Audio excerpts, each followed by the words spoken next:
Covid. À cause de toi, les concerts sont annulés, t'as foutu le bordel, et les artistes et le monde du spectacle prennent un sacré coup dans la gueule. N'est-ce donc pas le bon moment pour se rappeler des bons souvenirs quand tu n'étais pas là? L'année dernière, je suis parti en tournée européenne pour faire la première partie d'un groupe japonais qui s'appelle Jupiter. Vous connaissez peut-être certains membres du groupe, à l'époque ils avaient été dans un autre groupe qui s'appelait Versailles, et c'était clairement le meilleur moment de ma carrière. Mais il y a eu plein de péripéties. Alors je vous montre toujours les bons côtés, mais pourquoi pas pour une fois vous montrer un peu les mauvais côtés. Partir en tournée avec ce groupe, c'était ouf. Quand j'étais plus jeune, j'apprenais les morceaux d'Isaki à la guitare. Là, je pars en tournée avec lui, c'était ouf. Je ferai donc partie de la tournée pour 5 dates. Allemagne, Hollande, Allemagne, Angleterre, France. On cale tout avec la boîte de tournée, on se donne rendez-vous le 9 mai à l'aéroport de Düsseldorf si je me rappelle bien. Et le deal c'était qu'ils viennent nous récupérer avec le tourbus. Sauf que on arrive en Allemagne et il n'y a pas de tourbus. Je me dis oh putain c'est quoi encore ce plan galère là. Donc j'appelle la responsable de la tournée et je lui dis vous êtes où? Elle me dit sur la route. Je lui dis sur la route pour venir nous chercher. Elle me dit non. Pardon? Elle me dit bah pourquoi fallait venir vous chercher? Et mais oui. Je lui fais mais c'était le deal, on s'était confirmé encore hier, etc. Là y a personne, enfin je comprends pas ce qui se passe quoi. Elle me fait ah mais non, on n'a pas eu l'info, machin, blablabla. Elle me dit qu'ils sont déjà loin de l'aéroport et qu'ils peuvent pas faire demi-tour, donc bah en gros démerdez-vous quoi. Il y a mon agent qui se chauffe et qui fait ouais viens on se casse en France, on retourne, ils nous prennent pour des cons, etc. Je fais mec, cette tournée il faut qu'on la fasse. Donc on est un peu comme 3 cons français bloqués à l'aéroport, on a que quelques heures pour les rejoindre à la salle de concert et rejoindre le tourbus et faire la première date et partir en tournée. Sauf qu'on parle pas allemand et que tout est en allemand. Il y avait rien en anglais, absolument rien. Je fais non mais putain, le sort s'acharne. Heureusement qu'on tombe sur une personne à l'aéroport qui parlait anglais, qui était très gentille. Elle m'explique comment rejoindre la destination, mais comme si c'était pas suffisant, on a que 15 minutes pour aller choper le train, sinon le prochain est dans je sais pas combien de temps. Non mais le sort s'acharne quoi. Je sais pas comment on a fait pour pas le louper. On a tourné en rond des dizaines de fois. Fallait prendre une navette. On s'est gouré une navette. Malgré tout, par la grâce divine, on a réussi à choper ce train. Et nous voilà partis pour 2 heures de train, tout en sachant pas si on est dans la bonne direction ou pas. Finalement, on arrive à la salle, on pense retrouver tout le monde, mais il y a personne. Là, on se dit non mais what the fuck, enfin, on est parti avant eux et les gars ils sont pas encore là. Il se trouve que le tourbus était bloqué dans les embouteillages et en plus il pleuvait ce jour-là. Ils sont tous arrivés 1 heure avant le début du concert.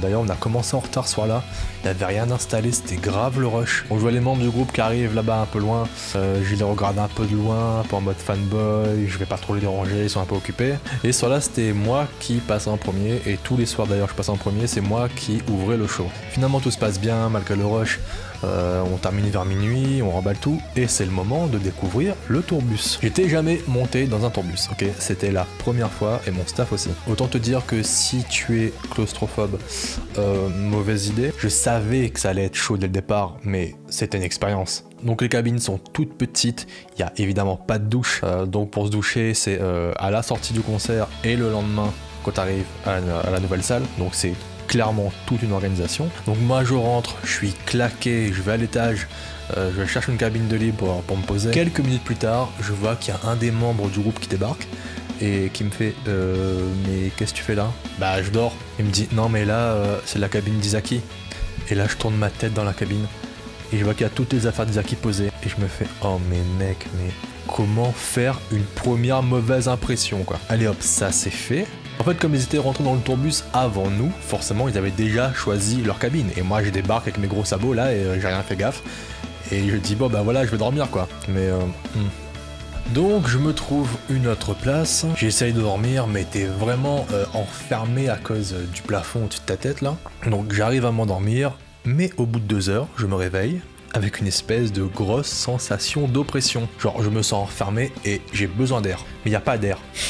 Et t'es sur l'autoroute et tu peux pas sortir. Donc, je sais pas si ça vous le fait aussi, mais des fois dans la nuit, quand je dors pas chez moi, et quand je dors dans un endroit que je connais pas, et ben quand je me lève dans la nuit, et ben je fais cette espèce de crise là, et si je trouve pas d'air ou de lumière, et ben je casse tout ce qui est autour, je défonce tout. Donc je descends, évidemment tout est fermé, et j'arrive à ouvrir une porte, et je tombe dans la cabine du conducteur qui était à fond les fenêtres ouvertes parce qu'il fumait grave. Donc il me dit t'inquiète mec, aucun souci, tu squattes là, on fait un bout de chemin ensemble et tout, nickel. Quelques instants après je remonte et je m'endors un peu difficilement. Et je fais ma nuit tranquille. Le lendemain, j'arrive en Hollande, je me rends toujours pas compte que la veille, j'étais en France et en Allemagne, et que là, je suis dans un autre pays, et surtout que ce soir, je joue ici. Tout se passe relativement bien dans cette journée, les balances, les réglages, nickel. Je crois même qu'il y avait quelques Français dans le public ce soir-là, c'était vraiment cool. À la fin du concert, je repars en backstage, je vois qu'il y a Izaki qui joue un de mes morceaux, comme un fanboy, laisse tomber. On repart tranquille le soir après le concert, on s'arrête dans une station parce que certaines personnes dans le bus avaient certaines addictions à l'alcool, il fallait absolument qu'ils picolent. Et le troisième jour, on revient donc en Allemagne avec mon staff, on va changer un peu les idées, on va se balader un peu dans la ville, on va bouffer dans un resto asiatique, mais dégueulasse. On tue le temps, on se balade, on kiffe. On arrive le soir du concert, il y avait des fans français qui étaient là, qui sont venus exprès, ça m'a vraiment beaucoup touché. Mais malgré tout, je crois que ce soir-là, c'était le pire soir de la tournée. Donc tous les soirs pendant la tournée, il y avait un staff japonais qui venait nous chercher, moi et les autres groupes qui faisaient la première partie, pour nous dire dans quel ordre on devait passer quand c'était à nous, etc. Moi, comme tous les soirs, j'attends mon tour. Sauf que je vois que 10 minutes après l'horaire du lancement du show, et ben il se passe toujours rien. Et 10 minutes c'était énorme parce qu'on avait un planning hyper calé, on pouvait pas se permettre d'avoir des retards, etc. par rapport au soir qu'on devait repartir pour arriver le lendemain à la salle à telle heure, le temps de trajet, prévoir s'il y avait des imprévus, etc. et tout. Vraiment, tout était vraiment organisé à la minute près. Donc si je commence 10 minutes en retard, ça me fait 2 chansons en moins sur mon set. Finalement le staff se pointe, comme ça, par hasard dans le couloir, et il me fait qu'est-ce que tu fous là? J'ai fait comment ça, qu'est-ce que je fous là? Mais j'attends ton feu vert meuf. Et elle me dit ah bah vas-y. Je fais oh putain. Donc c'est parti, je vais sur scène, je commence à jouer, et là, qu'est-ce qui se passe? J'avais ma bouteille d'eau là à mes pieds là pendant que je joue, et je joue, je fais le show, etc. Et je me mets à donner un coup de pied dans cette bouteille d'eau de mec qui se renverse partout devant moi, sur le pédalier, sur le matos, sur les retours et tout ce qu'il y avait devant. Je regarde mon vidéaste discrètement en lui faisant un signe, mec, viens essuyer ça s'il te plaît quoi. Mais le gars comprend pas. Donc là j'essaye de m'approcher et de lui dire, mais le gars comprend pas. Donc là j'essaye de m'approcher tout en faisant le show, en lui disant, mec, nettoie avant que je me casse la gueule quoi. Donc j'ai failli me casser la gueule. Et en plein milieu du set, je vois au fond là, dans la régie technique, un des staffs qui me fait un signe. Je comprends pas pourquoi ils font des signes comme ça là, enfin bref. Je comprends au final qu'ils me disent que je dois écourter mon temps de show parce qu'on a eu du retard, etc. Et moi je leur dis non, Osef, je m'en fous, c'est pas de ma faute, on continue quoi. Et là, je commence à m'embrouiller un peu à distance en plein concert avec le staff au loin. J'essaye d'expliquer au public ce qui se passe, mais je sais pas, dans ma tête je m'embrouille, je leur parle en français. Et je me souviens qu'il y a au premier rang une meuf qui a crié, mais elle a fait mais tellement fort parce qu'elle comprenait rien, et elle avait raison. Mais c'était malaisant, enfin tout le monde s'est mis à se marrer, etc. Franchement, un moment, mais laisse tomber. Donc j'arrête le show, j'ai pas le choix, j'ai un peu les boules, mais bon, on reprend la route et là c'est direction l'Angleterre. On prend le ferry pour partir, et j'étais jamais monté sur un ferry, mais franchement c'était grave stylé. Pas grand chose à raconter ce jour-là, à part que c'était vraiment le meilleur jour de la tournée. Je sais pas si j'avais la grâce divine avec moi ce jour-là, mais franchement c'était top. Le public était hyper réceptif, la salle était vraiment cool, le son était nickel. Vraiment, je me suis vraiment senti porté ce soir-là. Et ensuite, direction la France pour la dernière date. Ah, ça sent la fin de la tournée, ça fait quelque chose. Donc je fais mon concert, tranquille, tout se passe bien. Et à la fin, avant de partir de la scène, il y a Izaki qui monte et qui me fait une surprise. Il me remercie d'avoir fait partie de la tournée, on fait quelques photos, quelques vidéos ensemble. Et j'ai les larmes aux yeux, franchement, je me retiens de chialer. Et quand je sors de scène, je craque. Je me fonds en larmes parce que je me suis revu 10 ans en arrière dans ma petite chambre à La Réunion en train d'essayer d'apprendre les morceaux d'Izaki et de Versailles. Et là, 10 ans plus tard, je suis en tournée avec lui parce que la tournée elle était magique.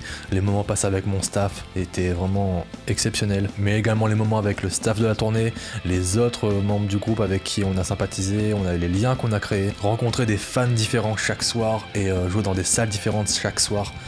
Vraiment, c'était une expérience inoubliable. Donc à la fin du concert, on se dit tous au revoir, le groupe reprend le tourbus et continue la tournée. pour moi c'était la dernière date. En partant, Izaki me dit qu'il m'attend à Shinjuku pour la suite et c'était la plus belle conclusion possible. Voilà pour ces petites anecdotes. Pour une fois, je voulais vous partager un peu les petits soucis qu'on peut retrouver pendant une tournée. J'ai toujours tendance à montrer sur les réseaux tout ce qui va bien. Mais pour une fois, voilà, je voulais vous montrer un peu, c'est pas des mauvais côtés, mais un peu les galères. N'hésitez pas à vous abonner à la chaîne et à me suivre sur les réseaux sociaux. L'album est toujours disponible, les liens sont dans la description. Encore un grand merci pour votre soutien et je vous dis à bientôt.